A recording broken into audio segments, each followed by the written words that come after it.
Hi, everybody. I'm back for another movie review. And this time I'm going to review a Disney animated film. Sorry. I guess I'm trying to focus here. There we go. Perfect. It's a Disney animated film, and this time I'm going to review a movie that this is an 80s animated film by Disney, and also is one of the ones that, according to a friend of mine, Disney kind of wished it would just go away forever. And the film I'm about to review is The Black Cauldron. The Black Cauldron is a Disney film, animated film that came out back in 1985 and is basically a fantasy adventure based off a series of books called The Chronicles of Prydain by Lloyd Alexander, or is it Prydain? I'm not sure. Sorry if I mispronounced it. But it's basically a series of fantasy novels that deal with Welsh mythology.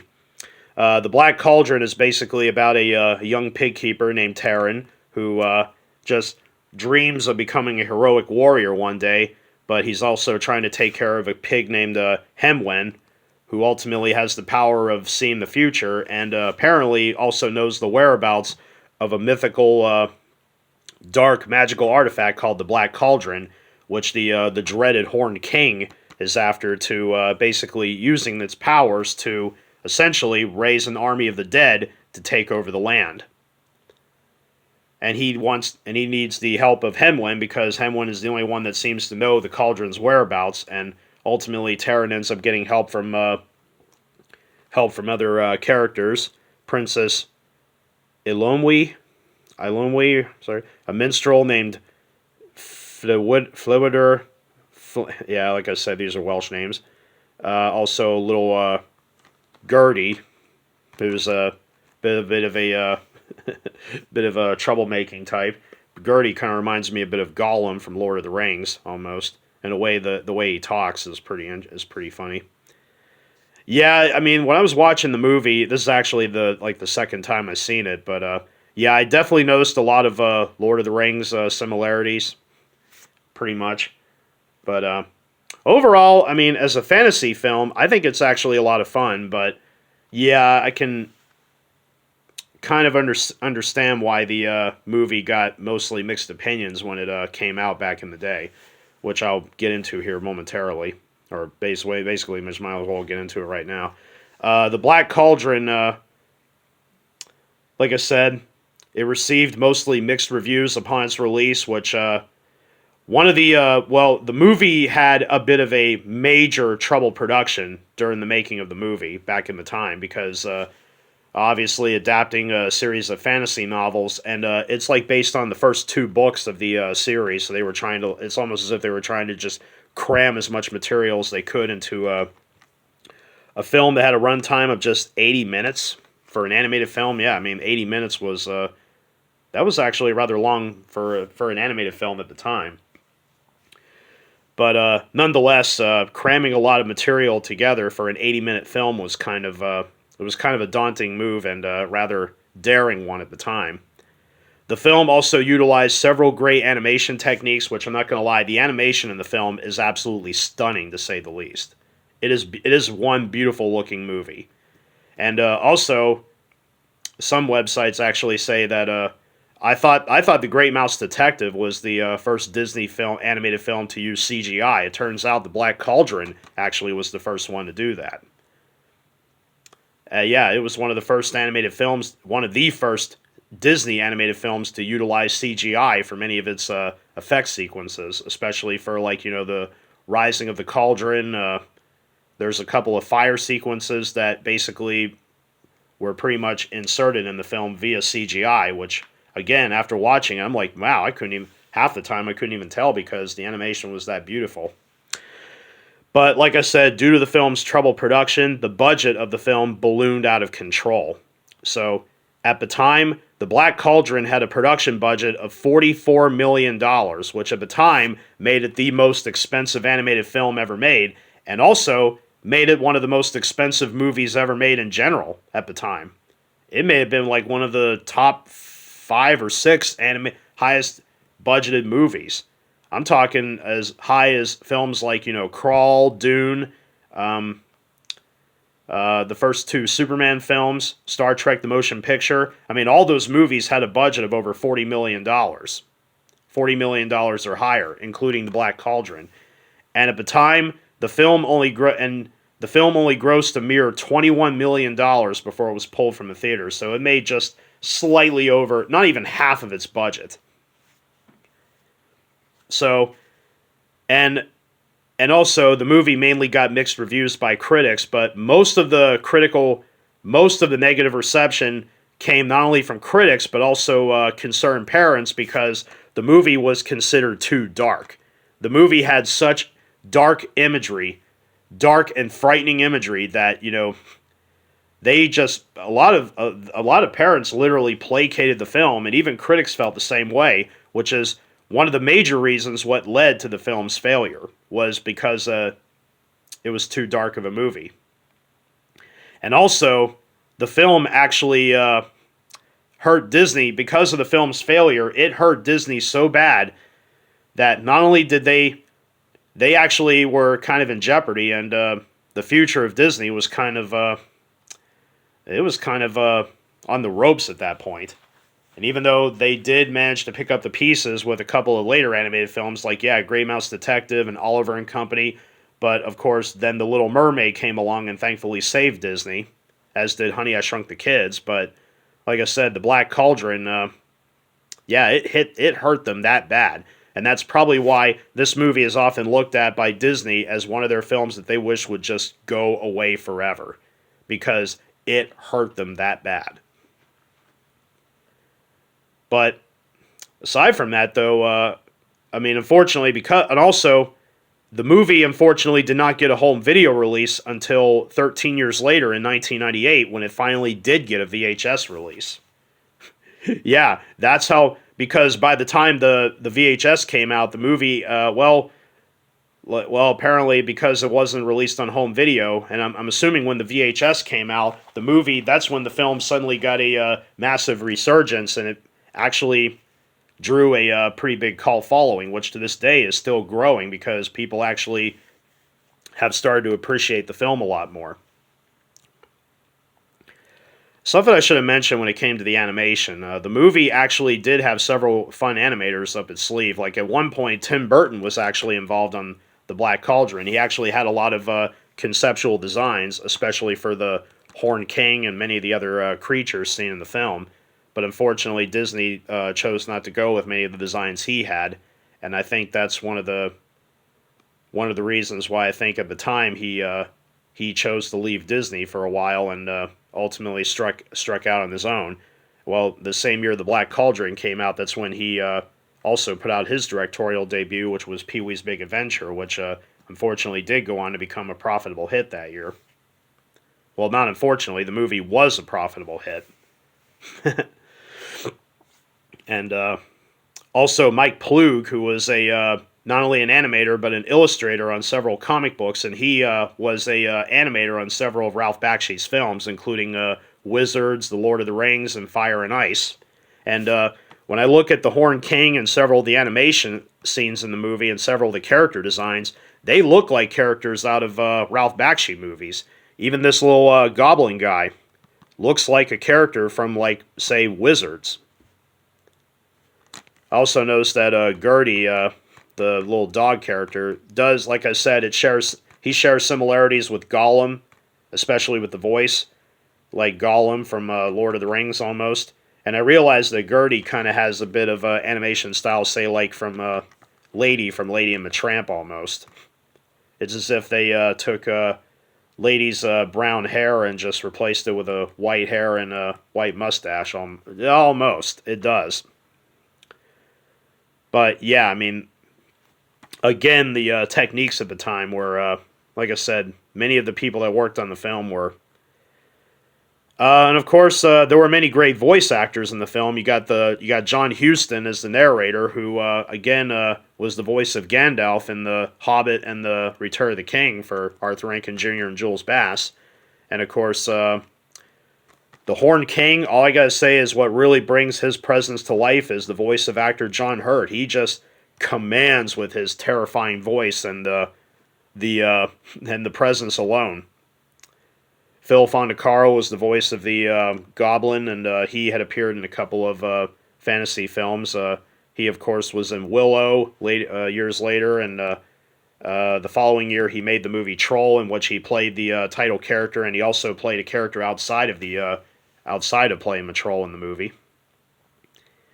Also in the film are Freddie Jones and Nigel Hawthorne, famous British actors who have played various characters as well in the movie. So yeah, it does have a nice voice acting roster. The duo of directors that made the Black Cauldron have worked on several Disney animated films in the past. One of the more recent ones they did up to that point was The Fox and the Hound. Elmer Bernstein was the composer, and he's a great composer too. Wonderful guy. He literally did a lot of great films in the past. Obviously, The Ten Commandments, and it did a lot of films for John Landis, like Animal House. I believe he did American Werewolf in London and Ghostbusters, and of course scored another famous animated film, Heavy Metal, a few years prior to the Black Cauldron.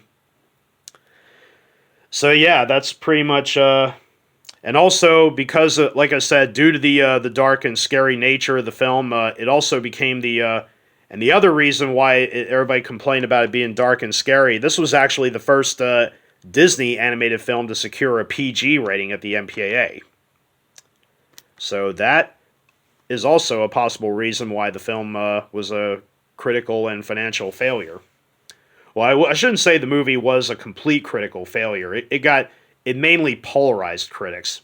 There were some that actually loved the film, and there were some that just downright hated it, literally.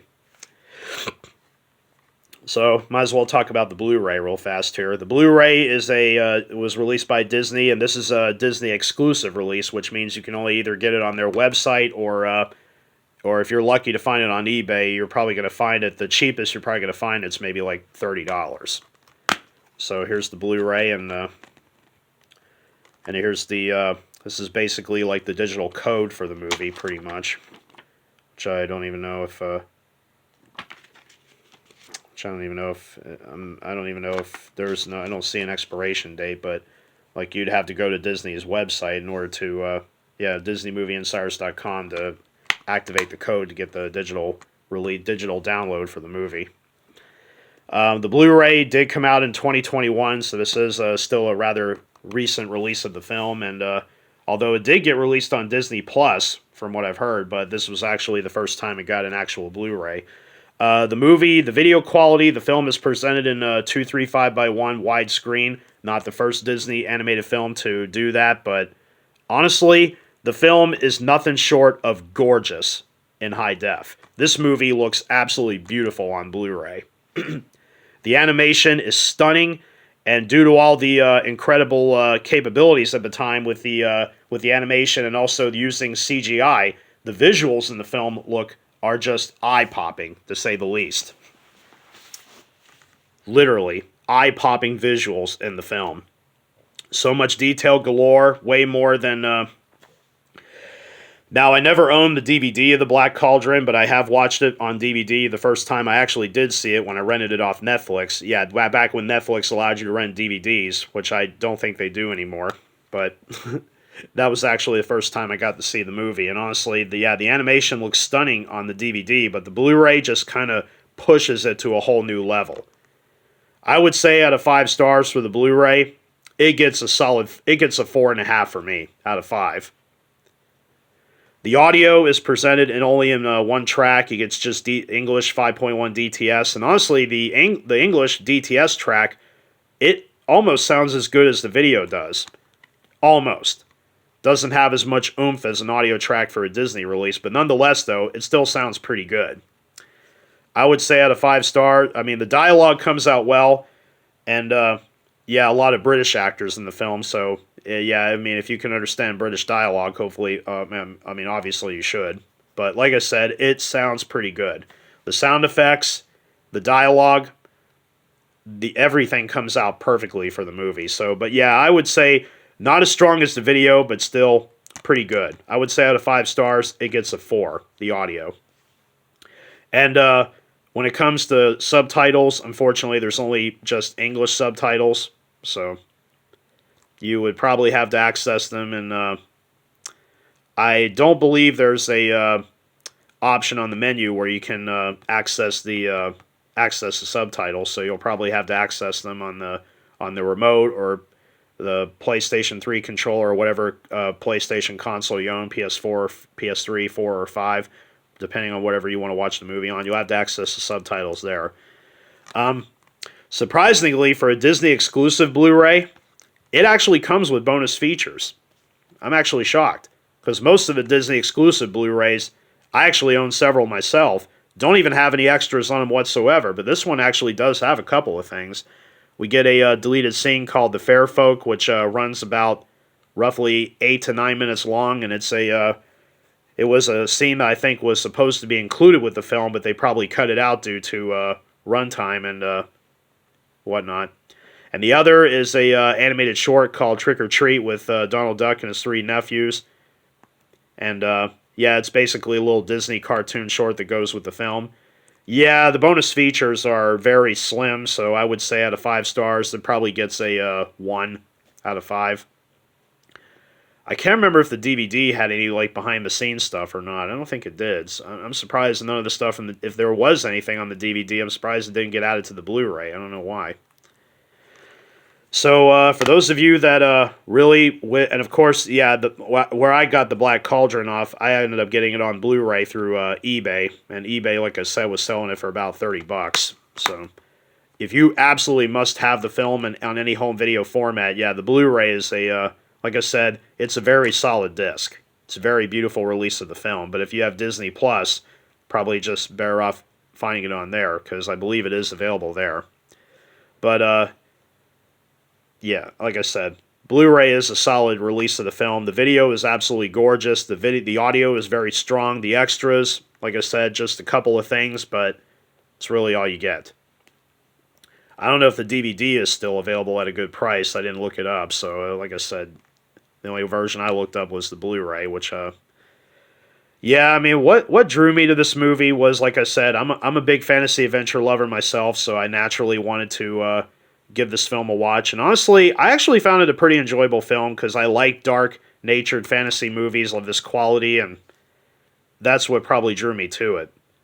Because I remember watching a bunch of Disney films growing up, and I remember seeing a trailer for a release of the Black Cauldron, and I found out, I'm like, wow, this was actually the first home video release of the movie, and and then I found out when it came out in 1985. I'm like, wow, it didn't come out until in the late 90s. And then I found out why. I mean, if you have young kids that love Disney, this is one animated film that I would probably exercise caution with, because, like I said, it's a beautiful animated film, but it is an extremely dark one. Like I said, it was the first Disney animated film to secure a PG rating at the MPA, so it has a lot of dark and creepy and morbid imagery in it, so might want to exercise some caution for the young ones before checking this movie out with them. But if they can handle it, they're actually in for quite a treat of a movie. It's actually a fun little entertaining fable of a movie. So if your young kids can handle it, I'd say give it a shot. If you can find a copy of it at a good price, or if you have Disney Plus and the movie's available on there, definitely give it a shot. So I would say definitely recommended at the best. All right, so this concludes the presentation. I hope you enjoyed it, and I will continue to do more videos like this in the days to come. So until then, take care and be safe.